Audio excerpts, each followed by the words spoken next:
Mwiriwe mwakeye, kazina banyitwa Nijimbere Diodone.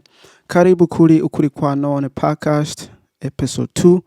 Inomusi ngomba ko tuyagako ku bintu bijanye n'urukundo, inkundo zidasanzwe mw'iyisi, arizo nkundo usanga ziriko zirasamirira ahantu hose kw'iyisi, nkundo z'abagabo ku bagabo, abagore ku bagore, maze n'ingene usanga ibi bintu bariko barabishira mu bana mu bihugu bimwe bimwe. Rero ntatinze hinge dutangure kino kiganiro.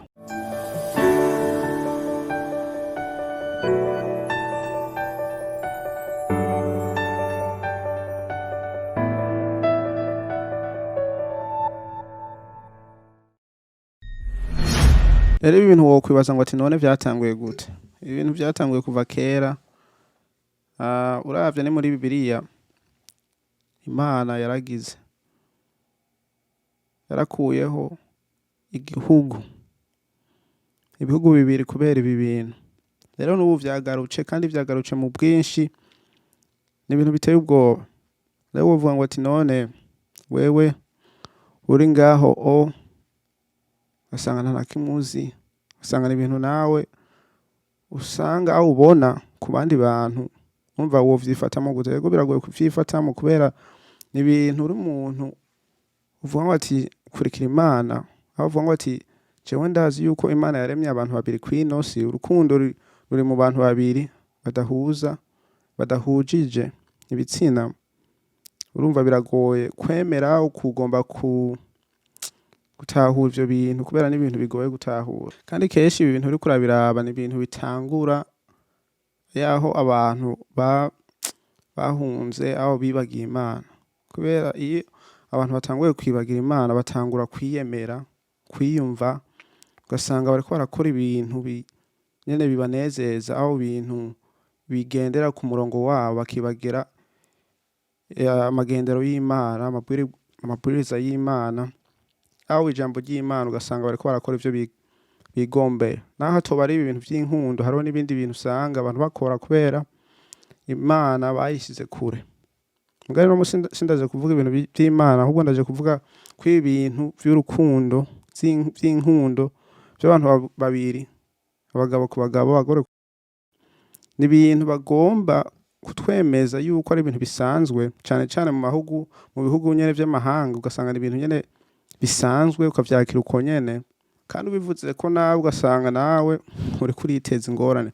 Urumva ni ibintu bigoye.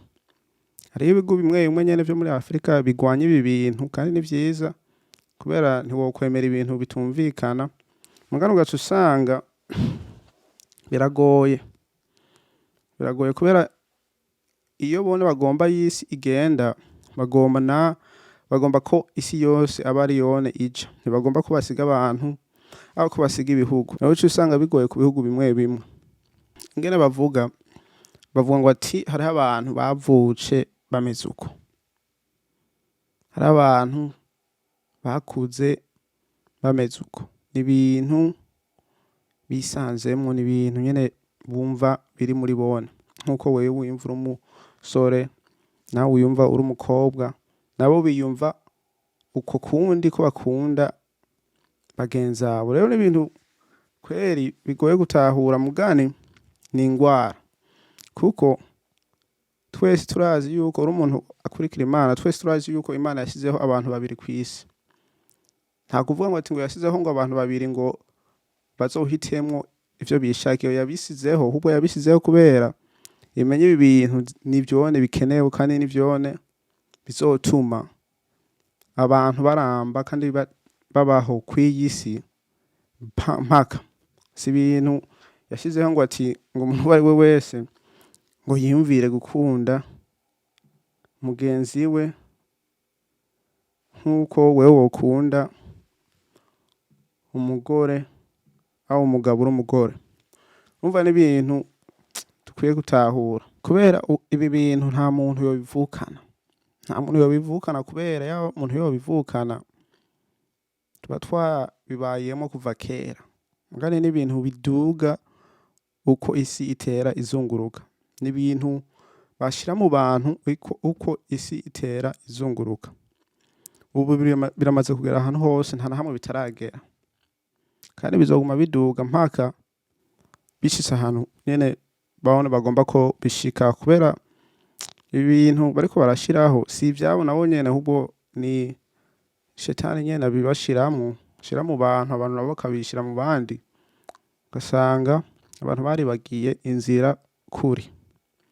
Ukuri kwanone ni kumenya yuko ibi bintu naho bazobizana aho uri, aho naho uzobibona, wewe ni gutahura yuko Imana yaremye abantu babiri, kandi abantu babiri ni umugore n'umugabo. Nta kuvuga ngo ati ngura umugore ushobora gukunda uwundi mugore mu bintu bitasanzwe, kubera n'ibintu bitumvikana. Ni mu bikoko honyine uriko uraraba, ni ibintu biboneka nk'uko biri, bidahinduka kandi bizoguma kujya nyene. Rero ibintu ntiwovuga ngo vyatanguriye ngo hehe mu gihugu cahe, vyatanguriye mu bantu. Mugani igihugu cyo muri Amerika ho kirarenze ku ibi bintu, usanga ari ibintu bamamaza cyane.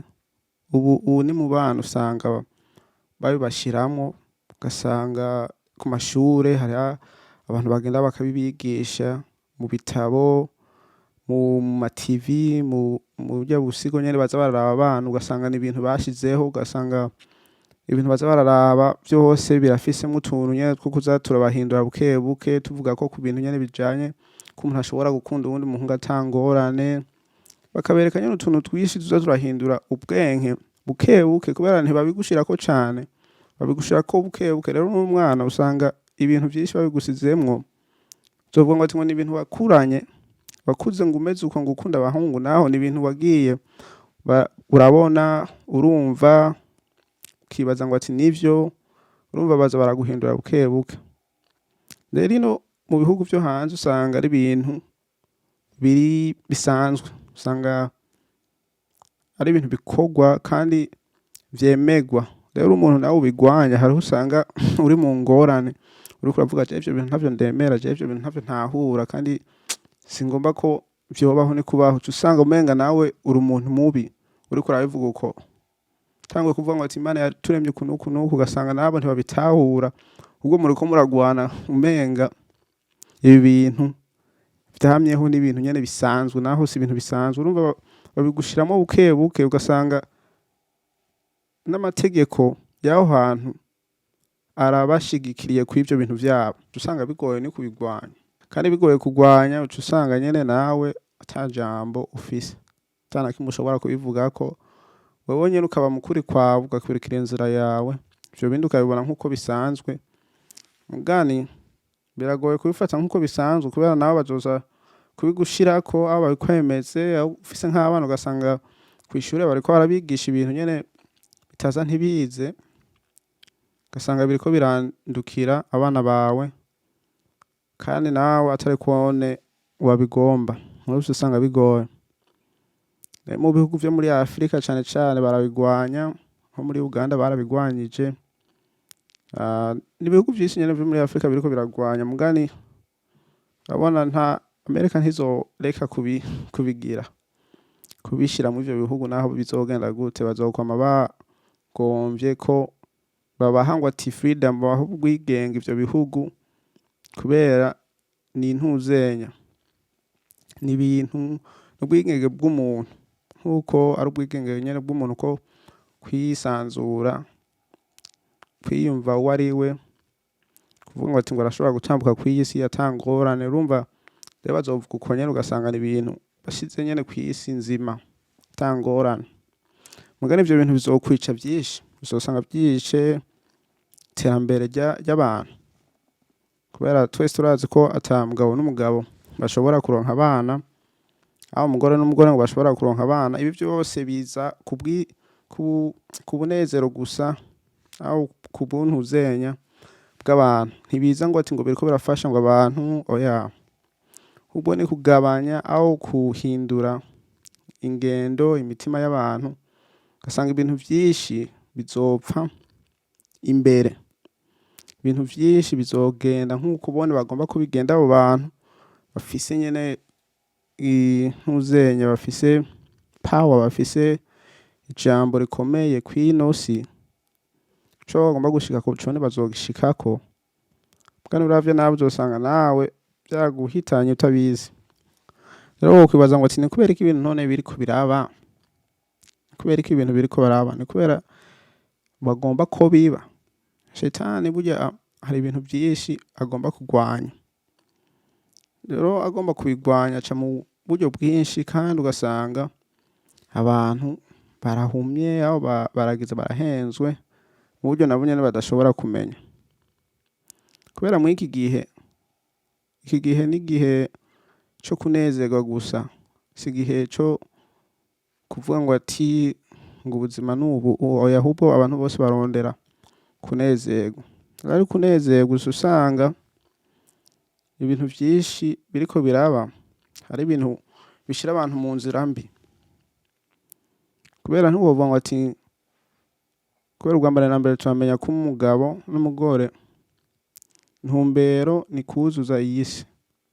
Rero umugore n'umugore ntibashobora kuzuza iyi si. Umugabo n'umugabo ntibashobora kuzuza iyi si. Naho iherezo yavyo ni inki atari umunezero gusa wabo. Aho nyene atari ibintu nyene bone bagomba gushikako vyabo. Urumva vyica ibintu vyinshi. Reba bihere mu bana ugasanga bariko barabigisha ibintu ko atangorane. Ugasanga mu mashure bariko barabigisha ibi bintu biriho kandi birakomeye, kandi naho wobigwanya ntushobora kubigwanya kubera n'ibintu bifise urwego ruhanije. Rero usanga mu bihe biri imbere ibintu vyarahindutse cane, kandi ibi bintu bavyemeye bakavyemera abantu nyene bakabibamwo nk'uko bisanzwe, ntazobura ibindi bintu bazana bishasha bihindura ubuzima bw'abantu. Kubera ikintu ca mbere bagitanguye ntibobuzwaho, ntibafise ihagarico yo kuvuga ngo ati n'ubundi iki kintu tukizanye naco nyene cokunda. Ugasanga ubuzima nyene bagiye barabuhindura uko nyene, kandi ukone n'abantu usanga bari kure y'Imana, ugasanga nyene shetani ni wene yibera kwisi bisanzwe, tukazokwibagira iciza n'ikibi, tukazota inzira kandi twari dufise ubwenge bwo gutahura iyo turiko turaja. Burya none umuntu yokubaza ngo ati kuri hehe kubijanye n'ibi bihe turimwo, uwo mwishura gute?